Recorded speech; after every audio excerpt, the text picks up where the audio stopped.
So question number 1 to question number 3, any doubts?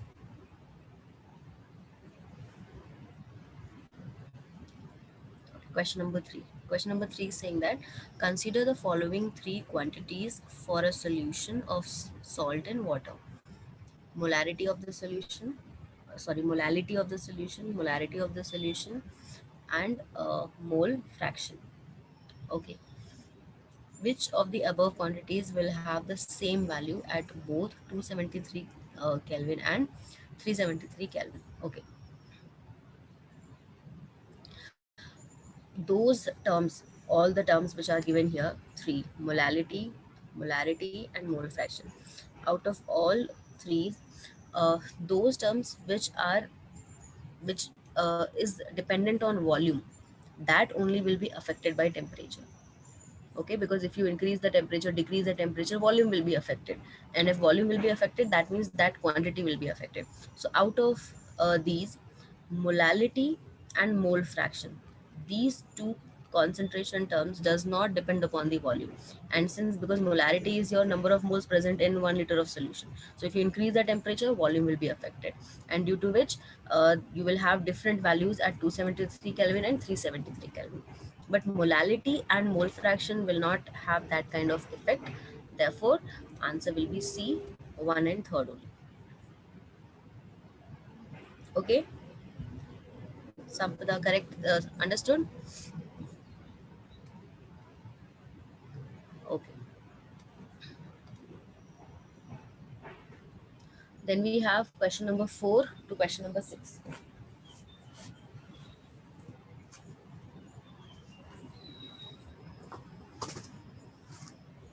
Question number 4 to question number 6. Any doubt? Just go to your LMS and check which question you were unable to solve and ask me those questions.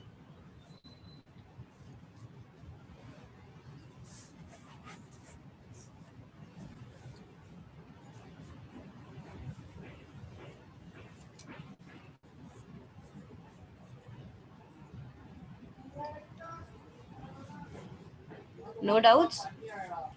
Okay, next is your question number 7 to question number 9.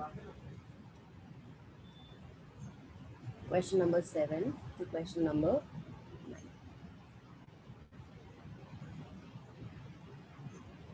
Okay, question number 7.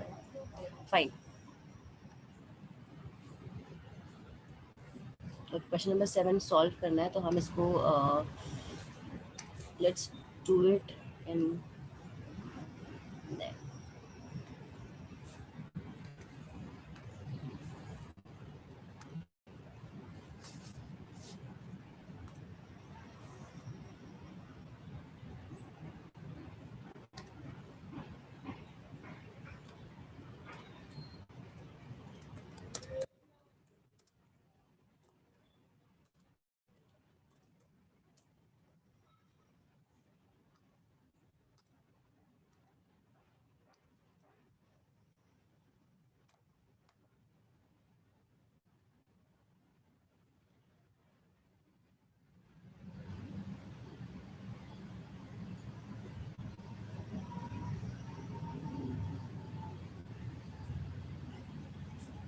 Okay, so question number 7 here is saying that you have 80 grams of NaOH molecular weight is given to you when dissolved in 1 kg of water, gives a resultant solution of molarity 0.8 molar. What is the density of the solution? Okay, so first of all, you have to understand, to find out the density, what do you need? Okay, you need volume. Okay, mass is already given to you, so it's a very easy question. I don't know why you people found it difficult. So from here 80 grams is given. So let's find out the moles. Moles will be 80 grams divided by 40. That means 2. So I have 2 moles. What is molarity? Molarity is given number of moles divided by volume. and in the place of volume I can write down mass into density, है ना? Density is equal to mass upon volume, so volume is equal to mass upon density. बस now we are going to substitute the value. Density किसके equal हो जाएगा? Density will be molarity into weight, that is mass, divided by moles. Substitute the value. Molarity is 0.8. Mass is given, this is 1 kg of water. Moles are given to you. Okay, we have to consider the density of solution. So I have to consider the total mass. So total mass will be 1000 grams for this 1 kg of water plus 80 grams for NaOH. That means 1080 grams. So this will be 1080 grams divided by 2. इसको solve करोगे तो you will get the answer 432 grams per liter. और अगर millilitre में करना है तो 0.432 grams per milliliter. Is it clear, Pragna and Renuka?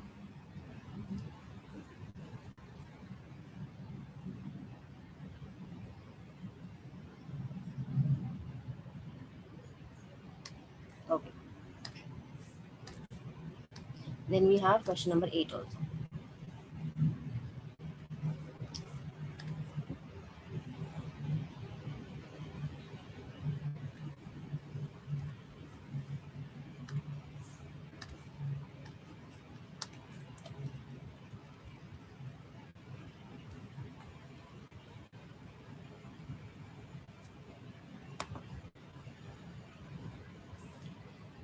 Okay. So question number 8 is saying that what loss of weight does 49-gram sample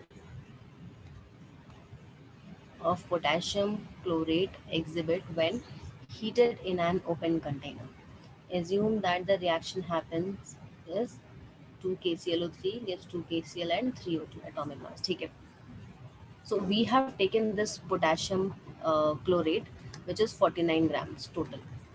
After this reaction, we have to find out what is the loss in the weight, and loss in the weight will be due to O2, because O2 is gaseous in nature. So the moment you open the container, this will go out. So this is what you have to find out. Okay. So now the reaction is 2 KClO3 gives 2 KCl plus 3 O2. So now 49 grams of KClO3. Let's find out the moles here. Directly लिख लो moles of KClO3. So moles of KClO3 will be 49 divided by molar mass of KClO3. Add कर दो सारी values. You will have 122.5. That is 0.4 mole of KClO3. तो reaction से मुझे क्या समझ में आ रहा है कि 2 moles मेरे को 3 moles of O2 दे रहा है. So 0 2 3 दे रहा है, तो 1 3/2 देगा. तो 0.4 कितना दे देगा? 3/2 into 0.4, which is equal to कितना हुआ? 0.6 मोल्स. तो मेरे को 0.6 मोल्स O2 मिल रहा है. अब इसको हमको ग्राम्स में चेंज करना है, तो 0.6 इंटू 32 ग्राम्स उसके मोलर मास से मल्टीप्लाई कर दो तो मास मिल जाएगा. That is 19.2 grams.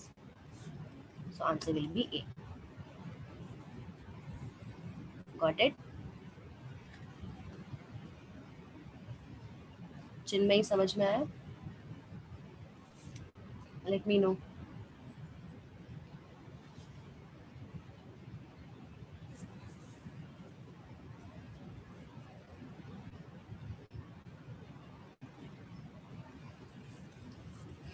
जल्दी बताओ Chinmayi, so that we can move ahead. Okay, fine. Sorry, I didn't saw your message. Oh. Any other doubts here? Question number 9. No doubt? Okay, fine. Then we have question number 10 to question number 12. question number 10 to question number 12.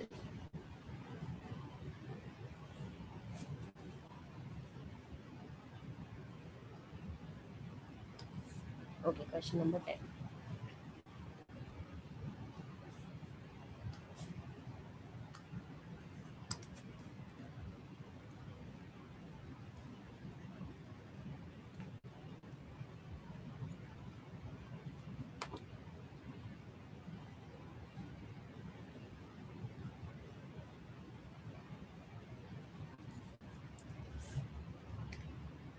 Okay, 10th में देखो. So question number 10 here is saying that when a 12-gram mixture of carbon and sulfur, ठीक है, is burnt in air, a mixture of CO2 and SO2 are obtained. ठीक है, simple है. In this gaseous product mixture, the number of moles of SO2 is half the number of moles of CO2. What is the mass? What is the mass of carbon in the mixture? Very easy question. ठीक है, इसमें इतना confusion होना ही नहीं चाहिए. 3-4 लोगों को doubt हो गया. कार्बन O2 के साथ बर्न करके CO2 दे रहा है, सल्फर O2 के साथ बर्न करके SO2 दे रहा है. ऑलरेडी रिएक्शन आपकी बैलेंस है, तो आपको पता है कि अगर मैं ये 1 मोल ले रही हूँ तो मुझे 1 मोल ऑफ क्या मिल रहा है, CO2. मान लेते हैं x मोल्स है, क्योंकि मुझे नहीं पता कार्बन कितना है. हम तो 1 मोल में बता रही हूँ कि 1:1 रेशियो में, तो मान लेते हैं ये x मोल्स है, तो ये भी कितना हो जाएगा, x मोल्स. और क्वेश्चन में बोल दे रहा है that in this gaseous product mixture the number of moles of SO2 is half the number of moles of CO2. that means SO2 के moles कितने हो जाएंगे, x/2. टोटल मास कितना हो गया, क्योंकि हमको मास ऑफ कार्बन निकालना है, तो टोटल मास यहाँ पे कितना हो जाएगा, x इंटू 12.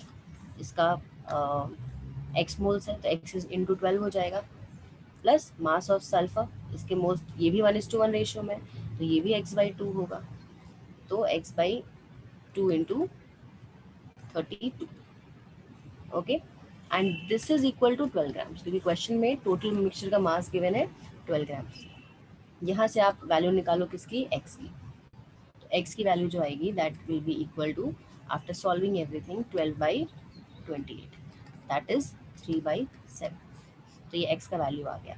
तो x इज व्हाट, मोल्स, तो उसको मास में कन्वर्ट कर दो, that means 3/7 into 12, which will be equal to 5.14 grams.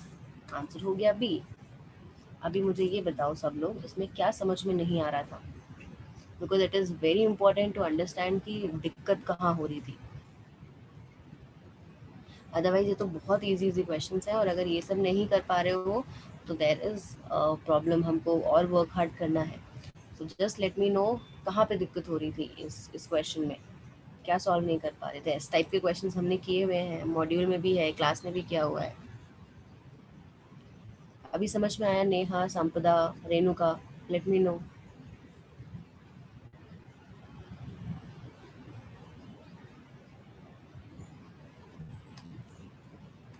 चलो, नेक्स्ट इज क्वेश्चन नंबर 12.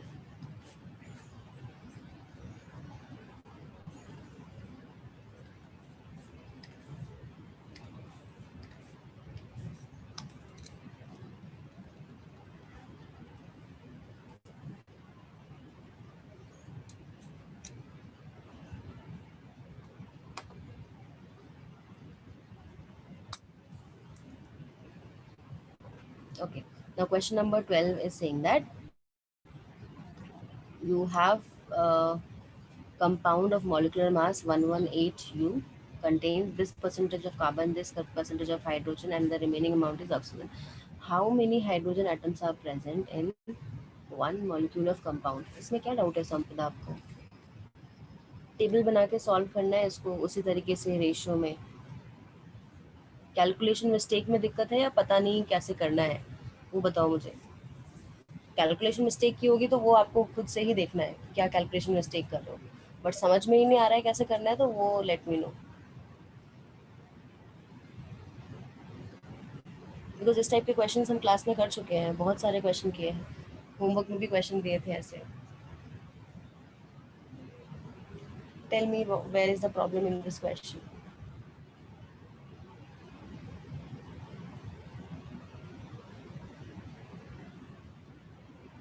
हाँ, कैलकुलेशन प्रॉब्लम ही होगा because this question is very easy. You just have to find out the percentage. आपको गिवन है ना, तो आपको क्या करना है, परसेंटेज को उसके एटॉमिक मास से डिवाइड करना है. उसके बाद आपको सिंपलेस्ट रेशियो में कन्वर्ट करने के लिए जो भी वैल्यू होगी उन तीनों की सबसे मिनिमम वाले से डिवाइड कर देना है, और सिंपल रेशियो में कन्वर्ट करने के लिए कुछ ना कुछ मल्टीप्लाई करो ताकि सिंपल रेशियो मिल जाए. और बस उसी से आपको फाइंड आउट करना है. एम्पेरिकल फॉर्मूला पता चल जाएगा. एम्पेरिकल फॉर्मूला से उसका मॉलिकुलर फॉर्मूला पता चल जाएगा. रिलेशन बता दिया है मैंने, और वहां से आप बता दोगे कितने हाइड्रोजन है. कर लोगे या बताओ, जल्दी से बताओ.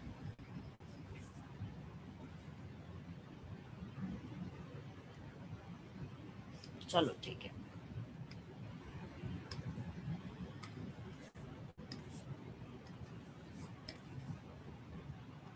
Okay, then we have question number 13 to question number 15. Question number 13 to question number 15.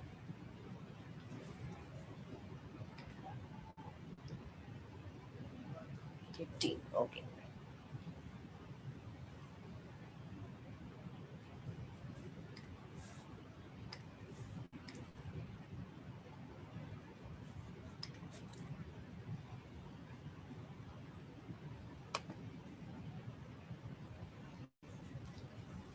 Okay, question number 15 is saying that you have 2 gram mixture of Cu2O and CuO was reduced to 1.7 gram of copper.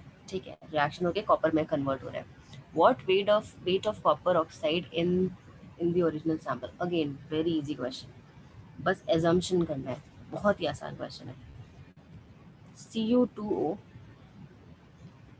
को ये convert कर रहा है copper में, reduce कर रहा है, और of course half moles of balance कर लेना, आपको half moles of oxygen release होगा. दूसरा है मिक्सचर CuO भी प्रेजेंट है उसमें, वो भी रिड्यूस हो रहा है कॉपर में. बैलेंस करोगे तो this is your O2 release. पहली बात तो रिएक्शन पता होना चाहिए. इन दोनों का मास 2 ग्राम्स है. अगर मैं मान लूँ इसका x है तो इसका कितना हो जाएगा, 2 - x. ओके, ये तो मास की बात हो गई. x मास ग्राम्स, ये भी ग्राम्स.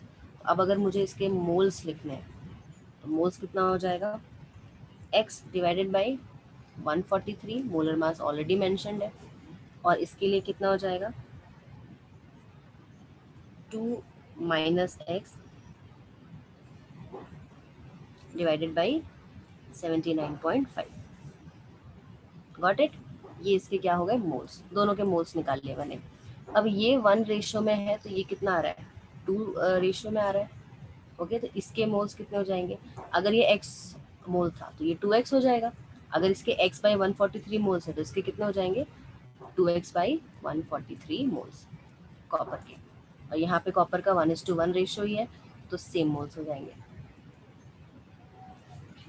निकाल लिए सबके मोल्स, तो टोटल मोल्स कॉपर के कितने हैं, total moles of copper 2x by 143 plus 2 - x by 79.5.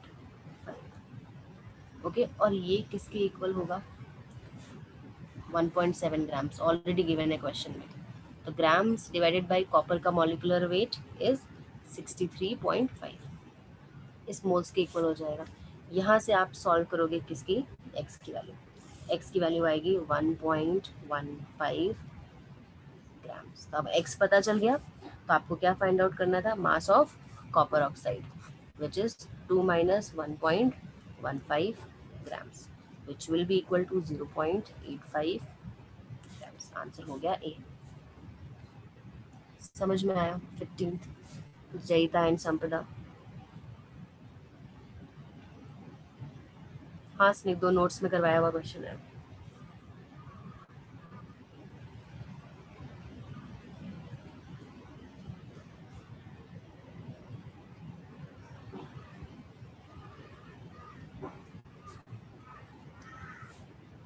चलो next is question number 16 to question number 18. Question number 16 to question number 18.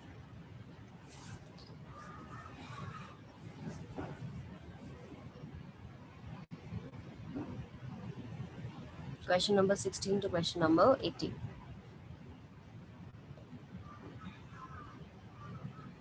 अरे बाप रे, 16 के लिए तो लाइन लग गया, ऐसा क्या है क्वेश्चन में? चलो गिव मी 1 मिनट, कॉपी कर लो इसको.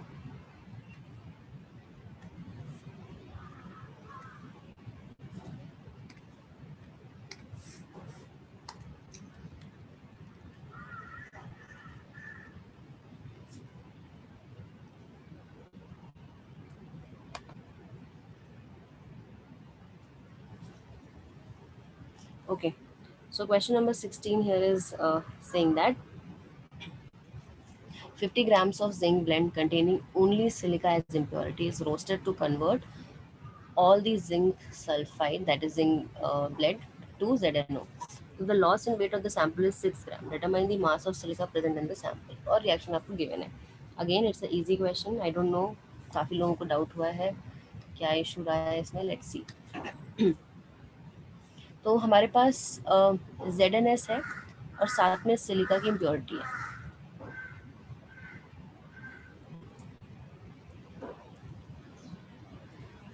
मान लेते हैं इसमें से ZnS का जो मास है वो कितना है, x है.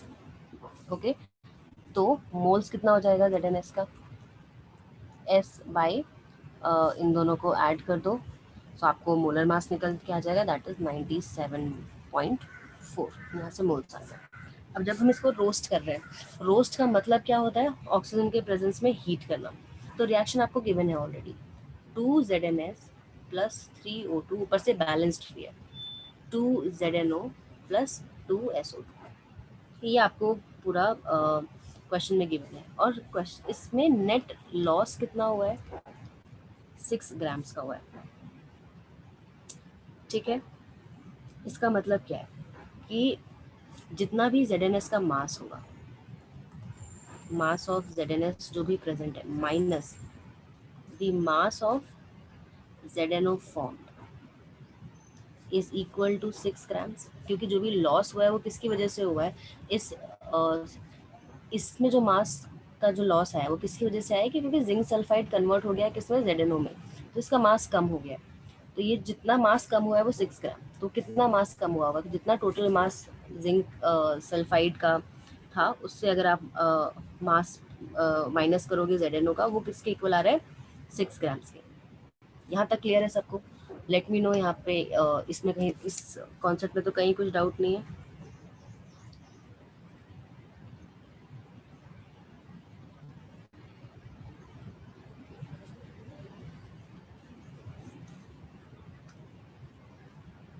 ओके ठीक है, तो बस अब मैं यहाँ से निकालती हूँ मास of ZnO. Mass of ZnO क्या होगा, जो भी मोल्स है इनटू मोलर मास.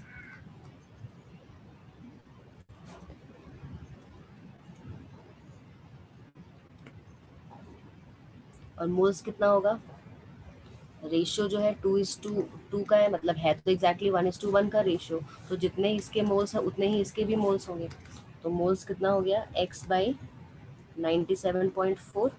और अगर मैं इसको मल्टीप्लाई कर दूँ उसके मोलर मास से ZnO के, दैट इज 81.4, तो मुझे मास आ जाएगा ZnO का.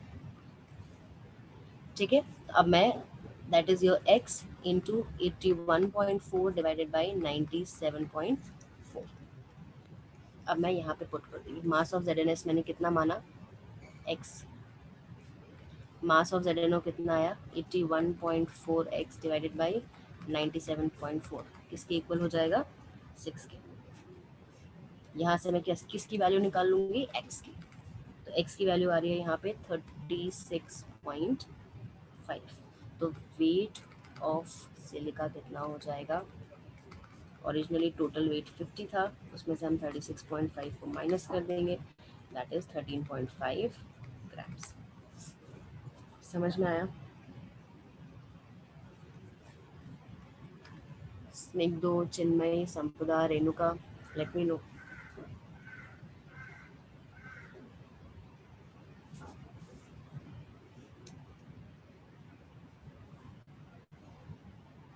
स्निग्धो आपको समझ में आया? जल्दी से बताओ so that we can move ahead.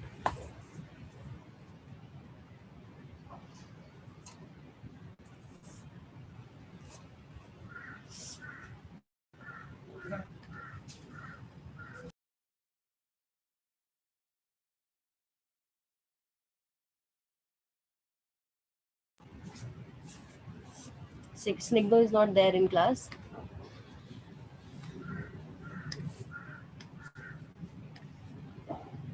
Okay. Any other doubts in these? So question number 19 and question number 20.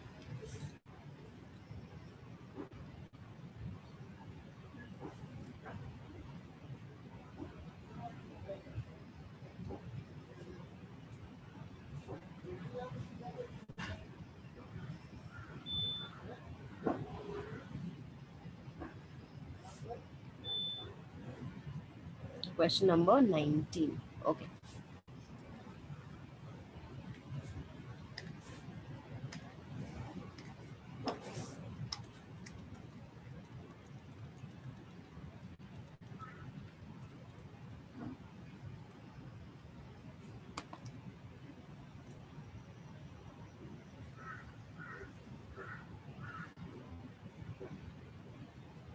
Okay, question number 19 here is mole fraction of NaCl in water is 0.5.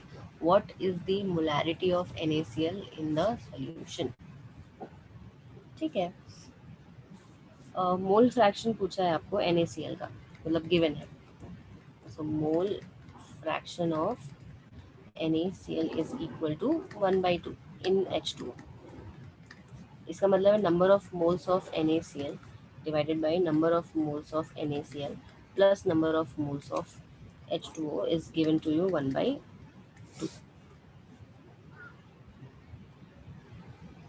Okay, fine. और क्या है? What is the molarity of NaCl in this thing?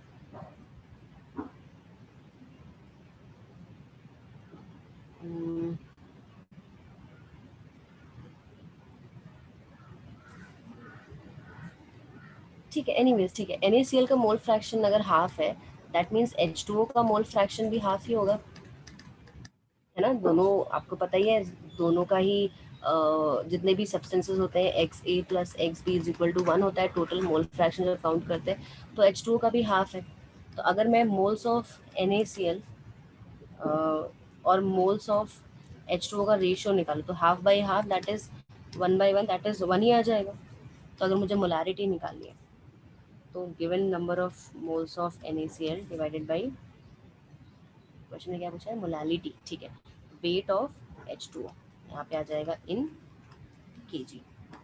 So which will be equal to moles NaCl का this much and weight मुझे निकालना है, तो moles of H2O into molar mass of H2O which will be equal to 1 divided by moles of H2O will be 1 into, अब KG में रखना है तो 18 को मैं मल्टीप्लाई कर दूंगी 10⁻³ से, क्योंकि ये ग्राम्स के फॉर्म में होता है. 1 divided by 18 into 10⁻³ that means 1000/18 that is 55.56. So answer will be B. Clear है Jayata? Let me know.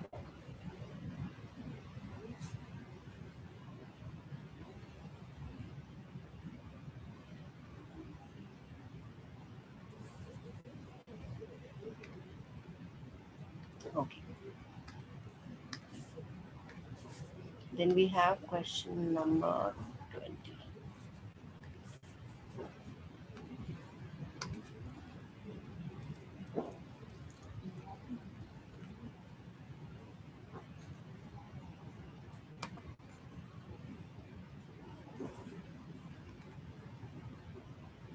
Okay.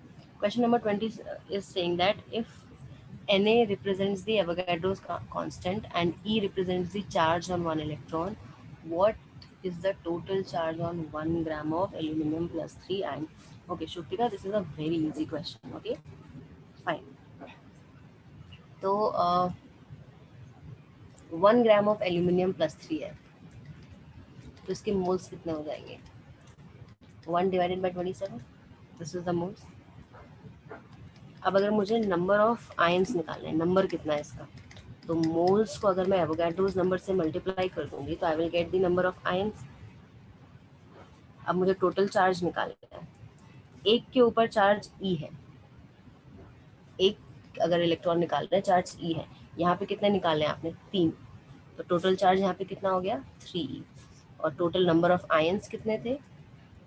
Na। Multiply कर तो आंसर आ जाएगा 1/9 NaE। Answer B. Okay शक्तिका,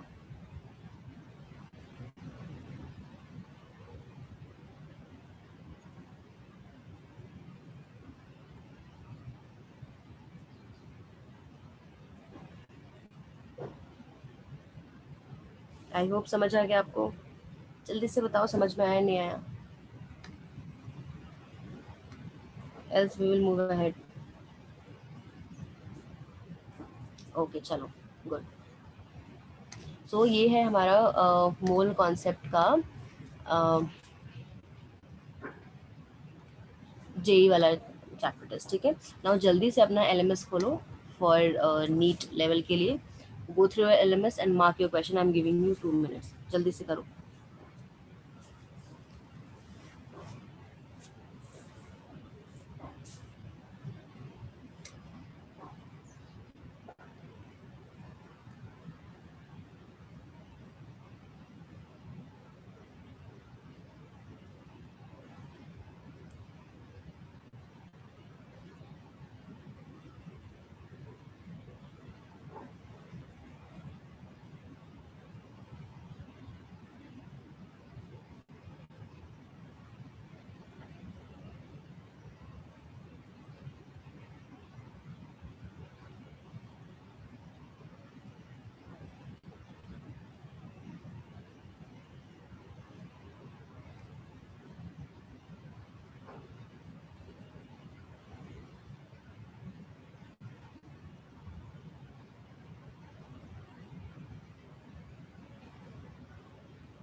Okay, chalo.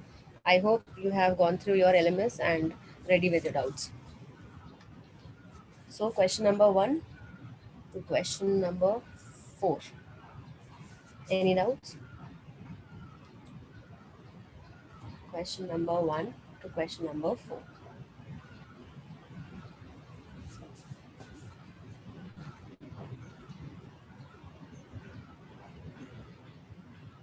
Okay, question number 4.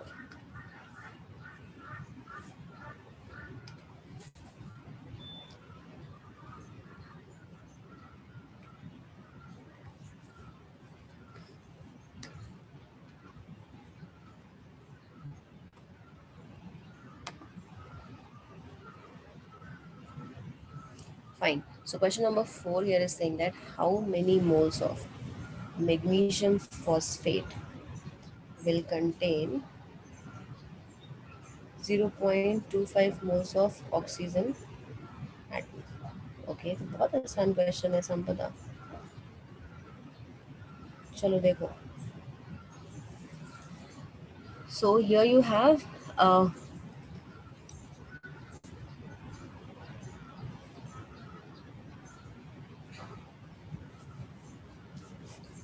अगर मैं ये ले लूँ, ये कंपाउंड जो हम कंसिडर कर रहे हैं, that is Mg3PO4 whole twice, इसमें कितने मोल्स ऑफ ऑक्सीजन है?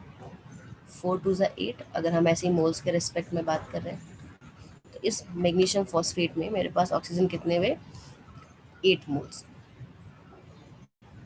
किसमें? 1 mole of this thing. So 1 mole of magnesium phosphate में I have 8 moles of oxygen. तो 0.25 मोल्स में कितना हो जाएगा? 1/8 इंटू 0.25, बस मल्टीप्लाई कर दो, you will get the answer 3.125 into 10⁻⁻² moles of O2 atoms. बस.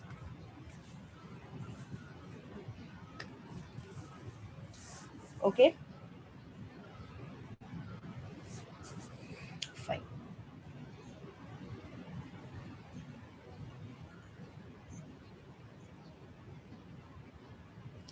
Okay, then we have question number 5 to question number 8.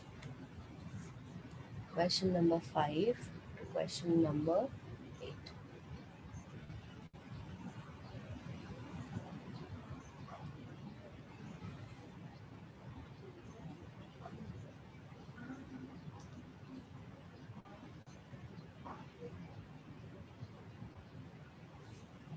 Question number 5 to question number 8. No doubts? अपना LMS check कर लो everyone. If you have doubt, just make sure you ask everything here. Okay. Okay. Then we have question number 9 to question number 12.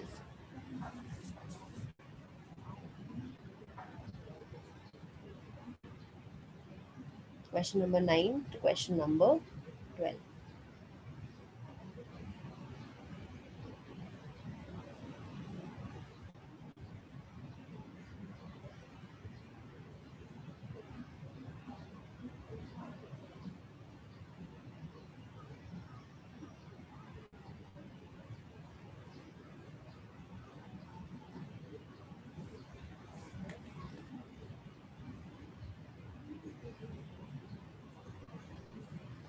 Okay. Then we have question number 13 to question number 16. Question number 13 to question number 16.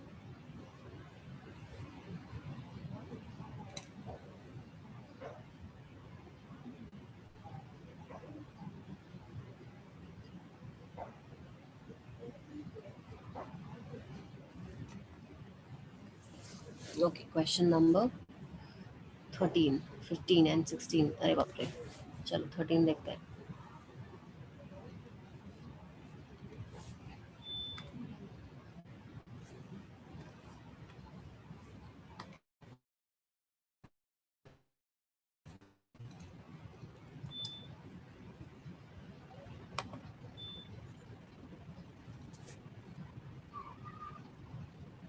Okay, so question number 13 is given the following reaction, H2S plus O2 gives SO2 plus H2. Okay, how many moles of oxygen atoms are needed in order to get 9 gram of ice? ठीक है, ये solid है तो इसकी बात कर रहे हैं और कुछ नहीं, बस आपको H2O निकालना है.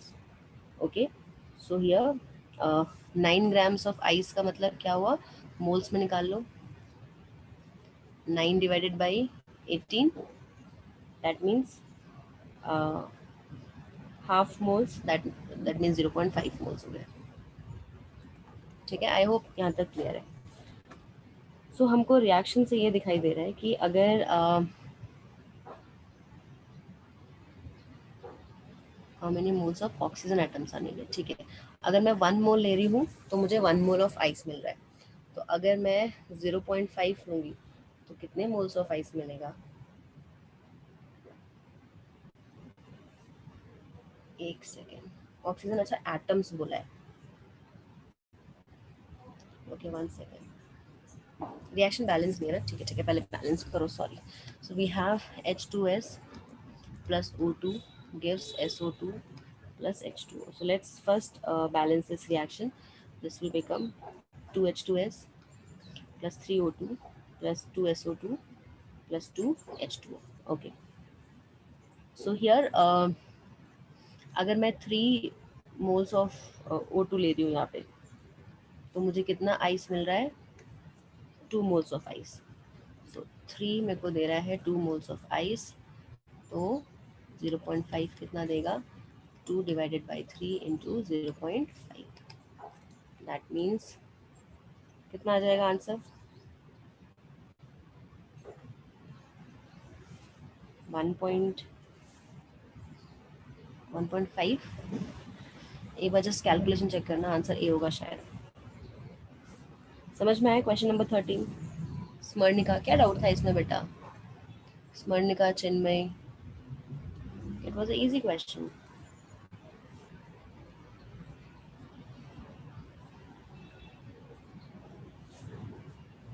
ओके चलो, next was your 15। Okay,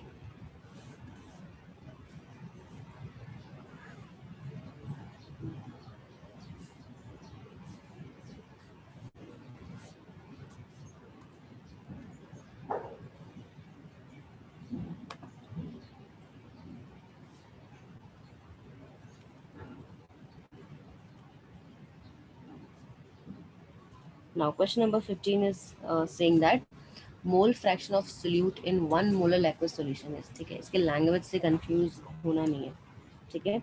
1 molar solution का मतलब क्या है? 1 मोलर, ये मोलैलिटी का डेफिनेशन है। तो जब 1 मोलर बोला है आपका किसी भी चीज के लिए, इसका मतलब है 1 mole of solute is present in 1 kg of water, ठीक है। इसका मतलब अगर मैं मोल फ्रैक्शन निकालूं सोल्यूट का, तो that will B number of moles of solute divided by moles of solute plus moles of solvent. Solute का मोल मुझे 1 मोलर गिवन है, तो 1 मोल हो गया। 1 प्लस सॉल्वेंट आपके पास वाटर है, ओके। सो 1 kg में प्रेजेंट है, तो उसके मोल्स कितना हो जाएंगे? 1000 ग्राम्स डिवाइडेड बाई 18। तो आपको यहाँ से निकल के आ जाएगा mole fraction of solute, which will be equal to 1 divided by 1 plus 55.5, which is 1 divided by 56.5। इसको सॉल्व करोगे अप्रॉक्सीमेटली आंसर आएगा 0.018। आंसर हो गया बी। ओके संपदा,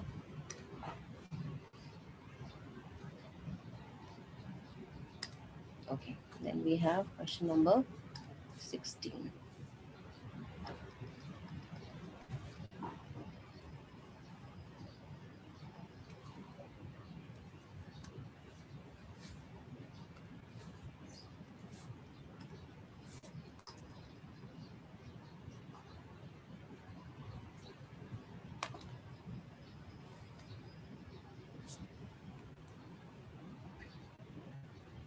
Okay, it is saying that which statement is false for the balanced chemical equation। कौन से statement में doubt है संपदा, या फिर सब में ही डाउट है?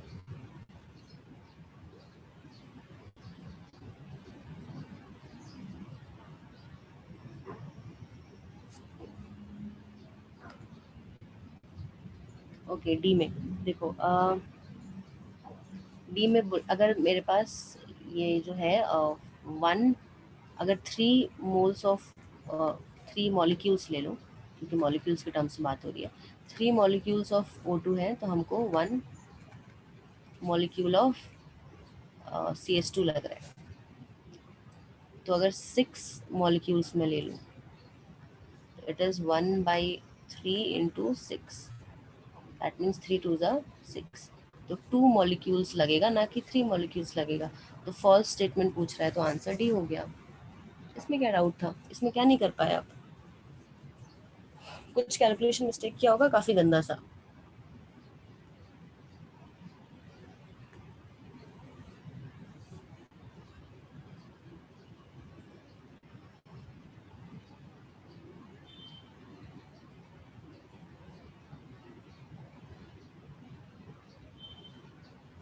चलो ठीक है, next we have question number 17 and question number 18। Question number 17 and question number 18।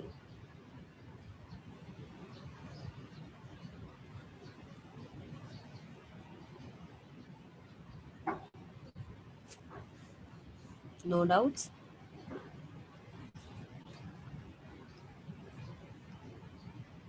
Question number 19 to question number 21.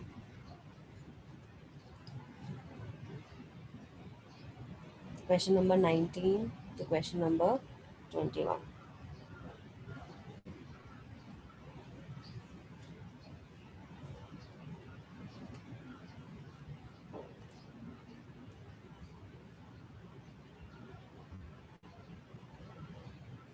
Okay, question number 20.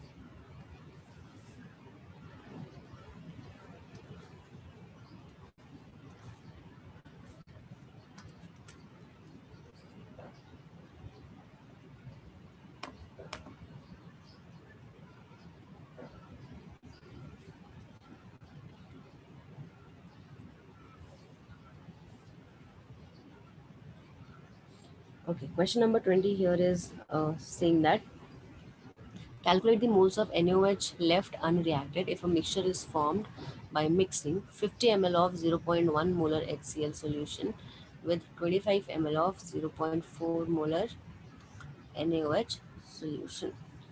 ठीक है, तो सिंपल वे में अगर हम देखें हमारे पास जो रिएक्शन है that reaction is HCl plus NaOH. ठीक है, क्या फॉर्म कर रहा है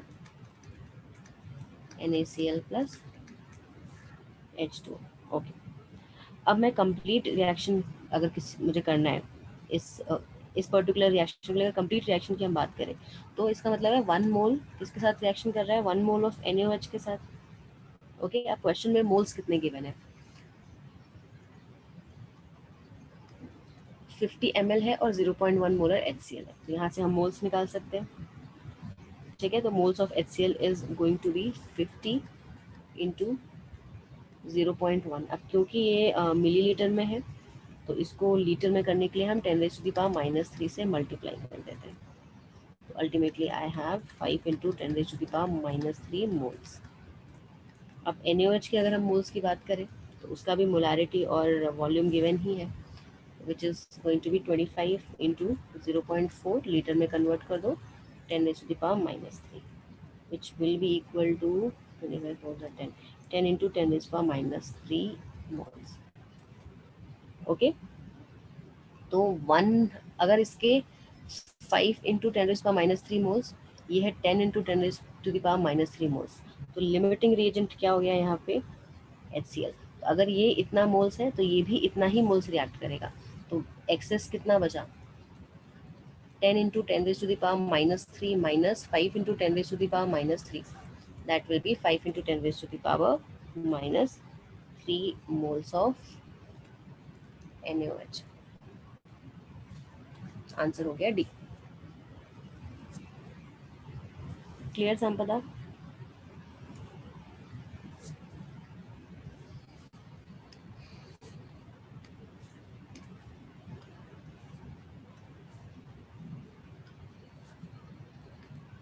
Question number 22 to question number 24. Question number 22 to question number 24.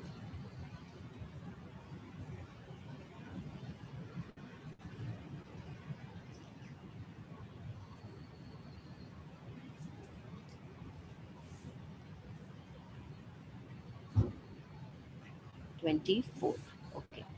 Question number 24.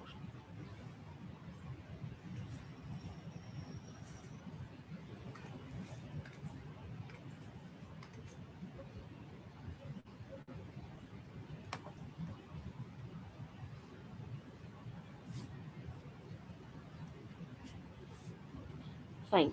Question number 24 is saying that if 10 raised to the power 21 molecules are removed from 200 milligrams of CO2, then the number of moles of CO2 left is. इस type के question हम class में कर चुके हैं.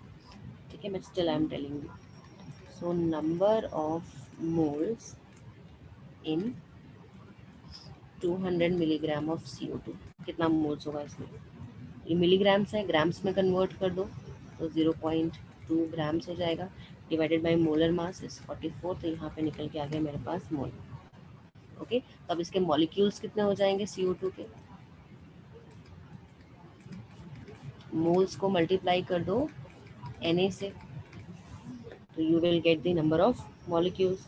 अब Na का value कितना है, सीधा वैल्यू लिख दो वैसे तो 6.022 into 10⁻23. So this is your molecules.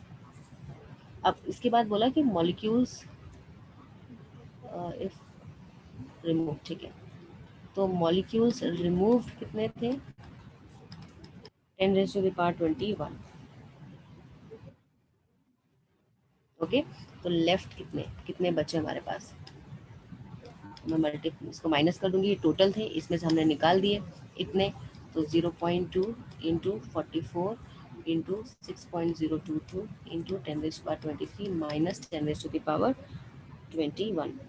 अब इस the game here is all about calculation. अब आप 10⁻23 10⁻21 है तब तक माइनस नहीं कर सकते जब तक ये दोनों का जो इधर ऊपर जो वैल्यू आ रही है वो सेम. समहाउ इसमें तो मैं कुछ चेंज कर नहीं सकती, बट इसको मैं इस तरीके से, सॉरी, इसको मैं कुछ इस तरीके से मल्टीप्लाई करूंगी कि यहाँ पे जो मेरे पास वैल्यू है वो कितना आ जाए, 10⁻21. तो जब हम इसको मल्टीप्लाई करेंगे, ओके, तो वी विल गेट 2.73 इंटू 10⁻21. मुझे जीरो को यहाँ वहाँ करना है सो दैट 10⁻21 के टर्म्स में आंसर आ जाए. अब इसमें से माइनस कर दोगे तो you will have 1.73 into 10⁻21 molecules. तो इतने मॉलिक्यूल्स आपके पास लेफ्ट है. और क्वेश्चन पूछ रहा था आपके पास मोल्स, तो अगर मॉलिक्यूल्स के टर्म्स में आपको निकालना होता है तो given number of molecules divided by Avogadro's number, ये क्या दे देगा आपको, moles. Moles left,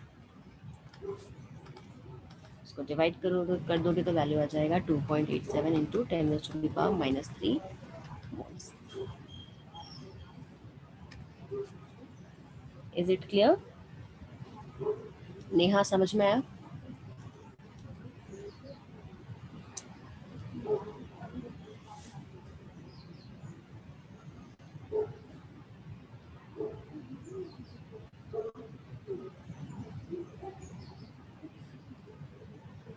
Okay, fine. Okay, then we have question number 25 to question number 27.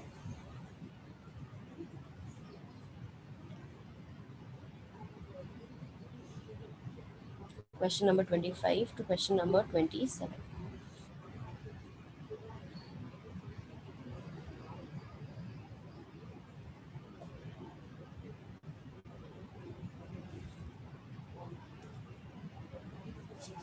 No doubts?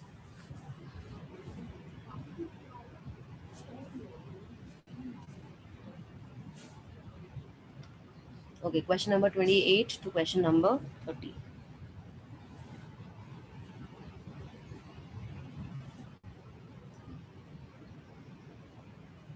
Question number 28 to question number 30.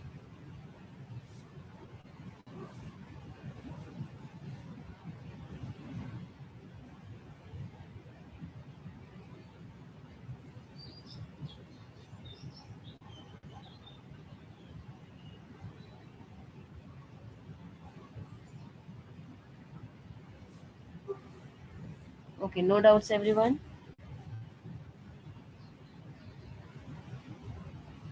ठीक है, सो पीरियोडिक टेबल का start करें discussion.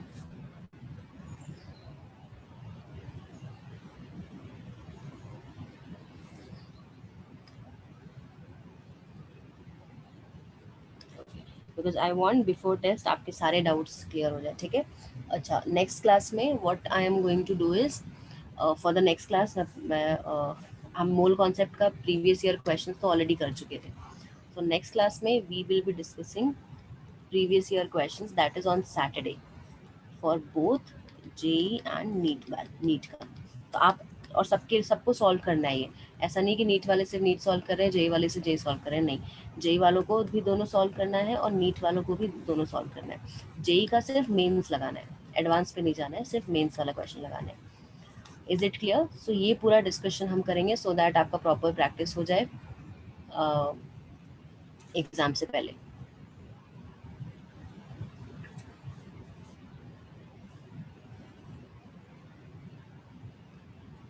Okay,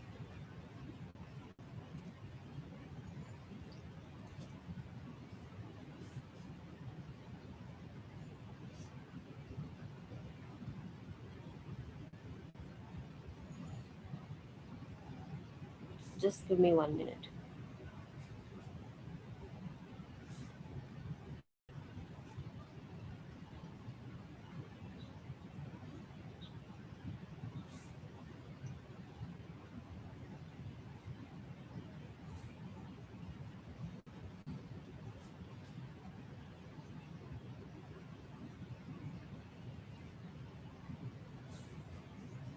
question paper download हो रहा है, जस्ट गिव मी 1 मिनट।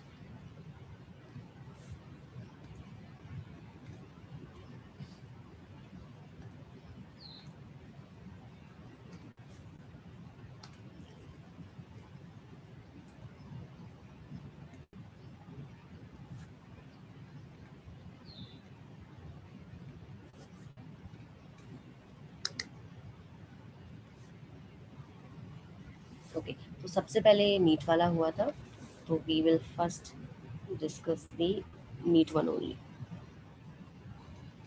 उसके बाद फिर जेई का डिस्कस करेंगे। अगर आज हो जाएगा तो ठीक है, नहीं होगा तो नेक्स्ट क्लास में स्टार्ट करेंगे। चलो, question number 1, just go through your LMS and see where you have done mistake. So question number 1 to question number 4।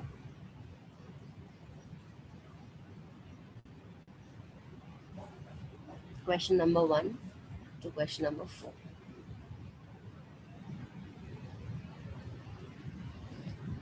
Sampada, जब भी क्वेश्चन पूछ रहा है केमिकली सिमिलर, इसका मतलब है कि अगर उसका इलेक्ट्रॉनिक कन्फिग्रेशन सेम होगा तो उसका जो केमिकल बिहेवियर होगा वो भी सेम होगा।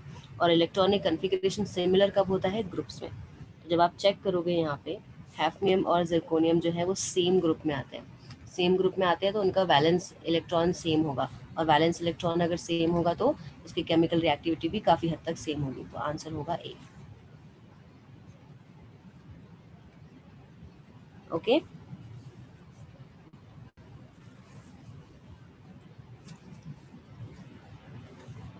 केमिकल रिएक्टिविटी ये आप लोगों ने 10th क्लास में ही पढ़ा होगा, जब एटॉमिक स्ट्रक्चर पढ़ रहे थे और इलेक्ट्रॉन्स प्रोटॉन्स के बारे में पढ़ रहे थे 9th क्लास में, आई गेस। तब यही बोला था कि किसी की जो केमिकल रिएक्टिविटी होती है किसी भी एलिमेंट की, वो डिपेंड करती है उसके इलेक्ट्रॉनिक कन्फिग्रेशन पे, कि कितने इलेक्ट्रॉन्स वो डोनेट कर सकता है, कितने इलेक्ट्रॉन्स वो एक्सेप्ट कर सकता है। तो उसके इलेक्ट्रॉनिक कन्फिग्रेशन पे डिपेंड करता है। तो अगर किसी की केमिकल रिएक्टिविटी सिमिलर हो रही है, इसका मतलब उसका electronic configuration will somewhere be similar. Okay, now question number 5 to question number 8.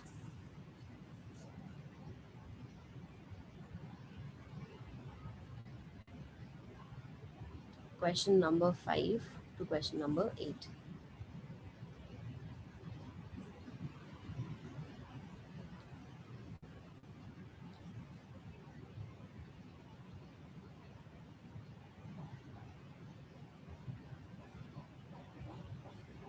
Okay, Jayita, थोड़ा सा टिपिकल क्वेश्चन है। 106th एलिमेंट पूछा हुआ है, मतलब उसके पास कितने इलेक्ट्रॉन है? 106। तो अब आपको लिखना पड़ेगा इसका इलेक्ट्रॉनिक कन्फिग्रेशन, और इलेक्ट्रॉनिक कन्फिग्रेशन लिख के देखना पड़ेगा कि लास्ट इलेक्ट्रॉन कहाँ जा रहा है। ओके, तो इलेक्ट्रॉनिक 106 है, तो हम कैसे लिखेंगे? 1s2, 2s2, 2p6, 3s2, 3p6, 4s2, 3d10, 4p6, 5s2, 4d10, 5p6, 6s2, 4f14, 5d10, 6p6, 7s2, 5f14, 6d4। Okay, तो 106 जो एलिमेंट है वो इस तरीके से भरा जाएगा। लास्ट इलेक्ट्रॉन डी में आ रहा है, तो it is a D block element. अब इसको याद कैसे करना है? आप बोलोगे मैम ये तो हम कैसे ही करते रहेंगे, अब एग्जाम में ये सब लिखने बैठोगे, ये 1 2 वाला जो मैंने करवाया था। ओके, तो उसके लिए आपको बस याद कर लेना है कि जैसे 50 है तो 50 के लिए कहाँ पे ख़त्म हो रहा है, ऐसे लर्न कर लो। 60 है, 100 है, 100 के लिए कहाँ पे खत्म हो रहा है। स्टार्टिंग के कुछ तो आप इजीली कर लोगे, तो यूजुअली वो 100 के आसपास के रेंज में रखेगा क्वेश्चन, या 50 के आसपास के रेंज में रखेगा। तो वो देख लो कि 50 तक कहाँ पे इलेक्ट्रॉन्स खत्म हो रहे हैं, 100 पे कहाँ तक इलेक्ट्रॉन्स खत्म हो रहे हैं, तो उसके आगे पीछे अगर आप निकालना चाहोगे तो आइडिया लग जाएगा। इज इट क्लियर प्रज्ञा?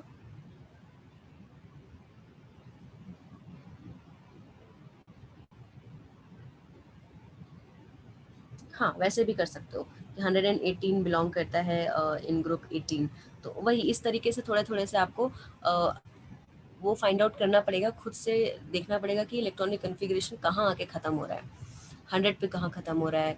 और इनर्ट पेयर, सब जो इनर्ट वाला है ना, halogens, sorry inert gases, helium, neon, argon, krypton, उनकी इलेक्ट्रॉनिक कन्फिग्रेशन कहाँ खत्म हो रही है, इनकी तो याद होना ही ज़रूरी है। अगर उनका याद है तो बाकी सब आप अंदाज़ा लगा सकते हो।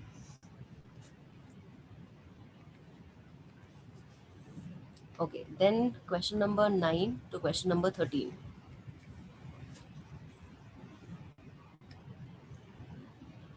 Question number 9 to question number 13.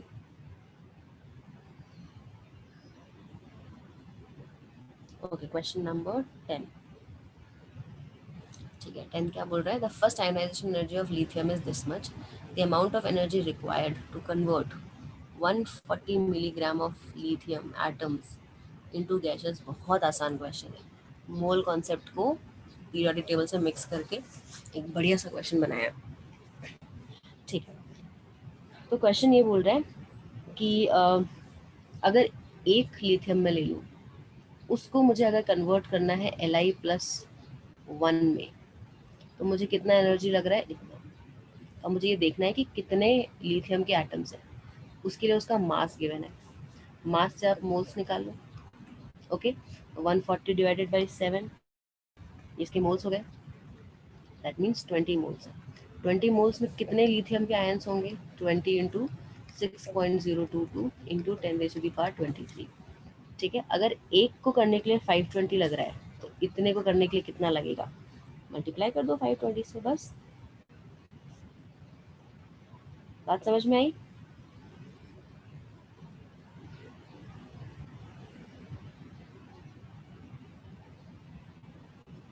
या फिर इसको नहीं, इससे आंसर गड़बड़ हो जाएगा। एक सेकंड, एक सेकंड, ये पर मोल दिया हुआ है ना, ठीक है ठीक है, सॉरी। आपको ये एन निकालने की जरूरत ही नहीं है, क्योंकि पर मोल दिया हुआ है।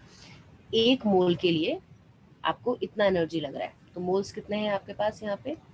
140। ये मिलीग्राम से, तो पहले तो ग्राम्स में कन्वर्ट करो। 10⁻³ डिवाइडेड बाई 7, मैं ग्राम्स में कन्वर्ट करना भूल गई थी।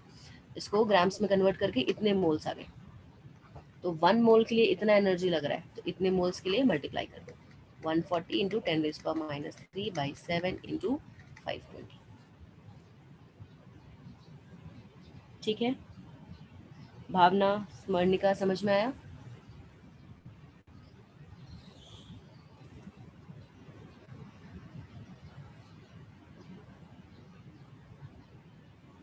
Okay, next we have question number 14 to question number 17. Question number 14 to question number 17.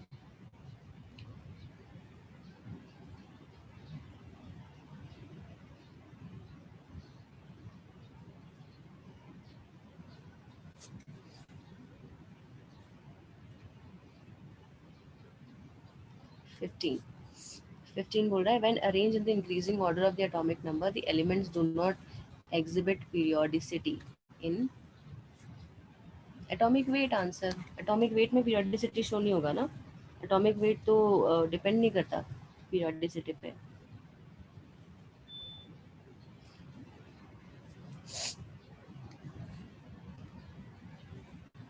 बाकी सब तो डिपेंड करती है, रेडियस डिपेंड करता है, इलेक्ट्रोनेगेटिविटी, आयोनाइजेशन एनर्जी। ठीक है, नेक्स्ट है 16. Corresponding elements of 4D and 5D series have similar properties due to comparable. ठीक है, कभी भी कुछ भी कंपेरेबल प्रॉपर्टीज आता है, वो साइज पे डिपेंड करता है। आंसर होगा atomic size.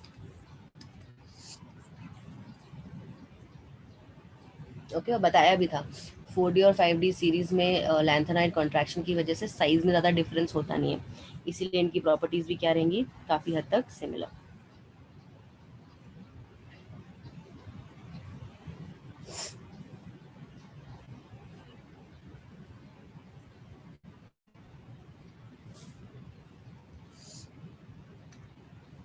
Okay, then question number 18 to question number 21.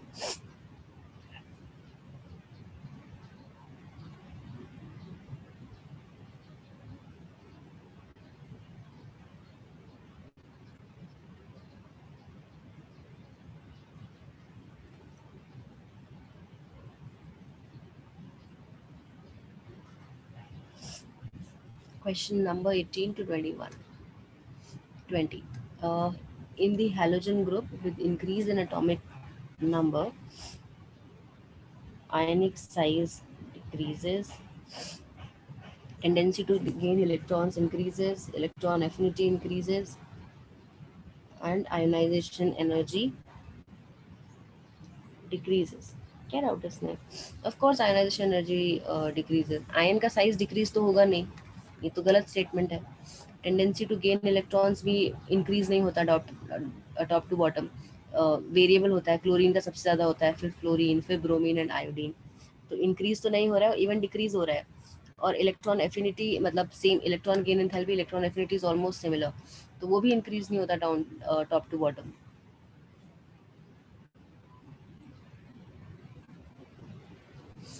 Okay, किसने पूछा था 20? संपदा, इजी क्वेश्चन था, इसमें क्या डाउट था भाई? आंसर होगा सी।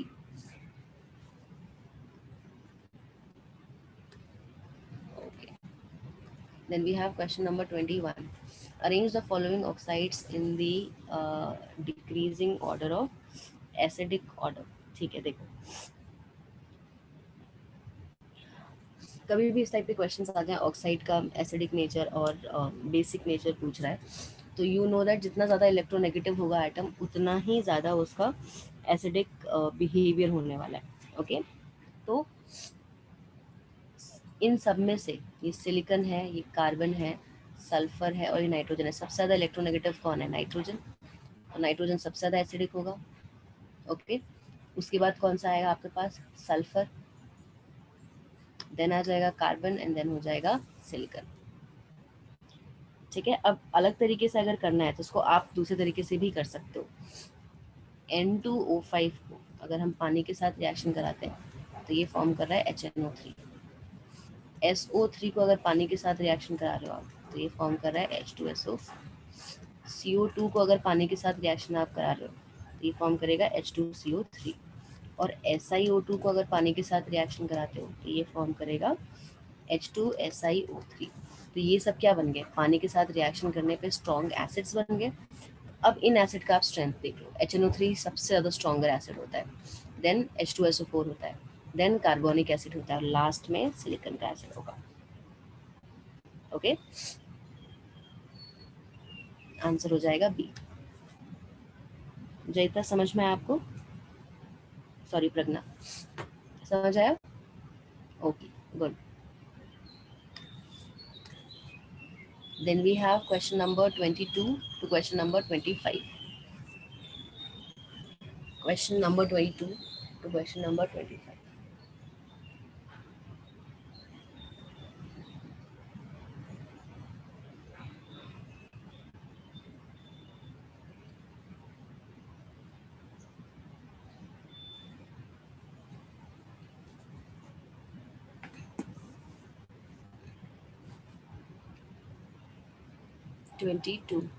S block elements do not show variable oxidation state because हाँ, S ऑर्बिटल्स में बहुत सारे वेरिएबल ऑक्सीडेशन तब होंगे जब आपके पास कंप्लीटली फिल्ड ऑर्बिटल्स ना हो। तो S ऑर्बिटल्स के तो सारे इनर ऑर्बिटल्स कंप्लीटली फिल्ड है, तो इलेक्ट्रॉन्स ऑक्सीडेशन क्यों शो करेगा? वो ऑलरेडी स्टेबल है। वेरिएबल ऑक्सीडेशन स्टेट आप तब शो करते हैं ना जब इलेक्ट्रॉन्स रिमूव कर पाओ आसानी से, जैसे आयरन है, दो अलग अलग निकाल पाओ, Fe+2 एंड Fe+3। तो इसके इनर ऑर्बिटल्स जो है फॉर एस ब्लॉक एलिमेंट्स वो आपके कम्प्लीटली फिल्ड है, उसमें से इलेक्ट्रॉन्स जाते नहीं है। अगर अल्कली मेटल्स है तो एक ही इलेक्ट्रॉन दे सकता है, अल्कलाइन अर्थ मेटल्स है तो दोनों दे सकता है, एज सिंपल एज दैट। तो आंसर हो जाएगा D.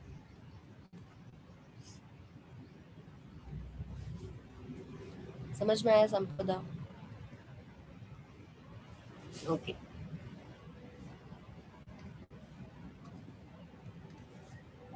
then we have question number 26 to question number 30.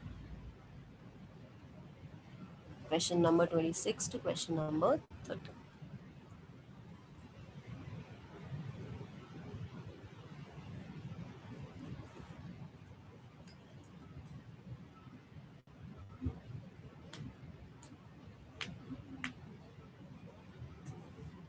Question number 26 to question number 30.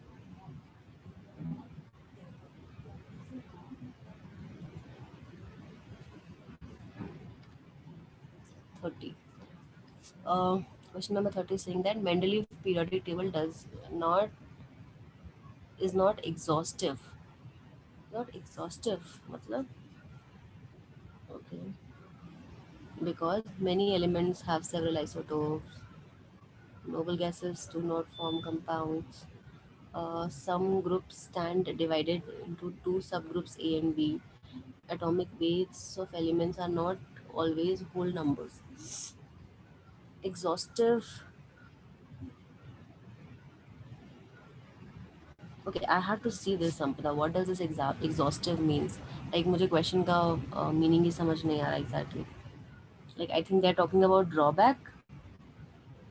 सो अगर ड्रॉबैक्स की बात करें तो मेजर ड्रॉबैक ये था कि many elements have several isotope, ठीक है, उनके आइसोटोप्स थे तो रखने की जगह नहीं थी, क्योंकि उन्होंने एटॉमिक नंबर से किया था और एटॉमिक नंबर आइसोटोप्स का अलग होता है, बट एटॉमिक वेट सेम रहता है।